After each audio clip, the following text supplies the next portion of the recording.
അസർബൈജാനിലുള്ള ലാസ എന്ന് പറഞ്ഞിട്ടുള്ള വില്ലേജിൽ നിന്ന് കുസൂൻ എന്ന് പറഞ്ഞിട്ടുള്ള വില്ലേജിലേക്ക് ഞാൻ ട്രക്ക് ചെയ്ത് പോവാണ്. ഒരു 6.5 കിലോമീറ്റർ ആണുള്ളത്. അപ്പൊ ഞാനും എൻ്റെ ഫ്രണ്ടുണ്ട്, മലയാളിയാണ്. Hi, how are you? എന്താണ് വിശേഷം? ഇവിടെ പഠിക്കുന്നതാണ് കേട്ടോ. ഇവിടെ എന്തായിരുന്നു പഠിക്കുന്നത്? മർച്ചന്റ് നേവി അല്ലേ?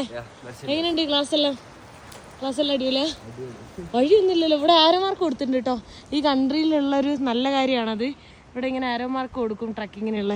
അതുകൊണ്ട് നമുക്ക് ഈസിയാണ് പോകാനായിട്ട്. കുറച്ച് ഡ്രൈ ആയിട്ടുള്ളൊരു ലാൻഡ്സ്കേപ്പിലൂടെയാണ് പോകുന്നത്. പക്ഷേ എന്താ പറയുക, എനിക്ക് തോന്നുന്നു ഈ സീസണിൻ്റെ ആണ്. ഓരോ സീസണിലും ഓരോ പോലെ ആയിരിക്കും. ചില സീസണിൽ ഇനി ഒരു 1 മന്ത് കൂടെ കഴിഞ്ഞ് കഴിഞ്ഞാൽ ഇവിടെ മൊത്തം സ്നോ ആയിരിക്കും. നല്ല രസമാണ്. മൊത്തം സൈലൻറ്റും പീസ്ഫുള്ളാണ്. ആകെ എനിക്ക് കേൾക്കുന്നത് ഇങ്ങനെ വെള്ളത്തിൻ്റെ മാത്രം സൗണ്ടൊക്കെ ആയിട്ട്. നൈസാണോ പോകുന്ന വഴി? നോക്ക്, ഇതുവഴിയാണ് പോകുന്നത്. ഇനി ഒരു 5 കിലോമീറ്റർ കൂടെ ഉണ്ടേ. ഇടയ്ക്ക് വെച്ചവരിങ്ങനെ കാണിക്കും എന്താ ഏത് വഴിയാണ് പോകേണ്ടതെന്നുള്ള ഡയറക്ഷനിൽ എഴുതിയിട്ടുണ്ടാവും ഇത്ര കിലോമീറ്റർ എല്ലാം. പിന്നെ കോടെല്ലാം ഇറങ്ങി വരുന്നുണ്ട്. നോക്ക്, അവിടെ ഉണ്ടോ? മുകളിൽ നിന്ന് കോട ഇറങ്ങി വരുന്നുണ്ട് കേട്ടോ.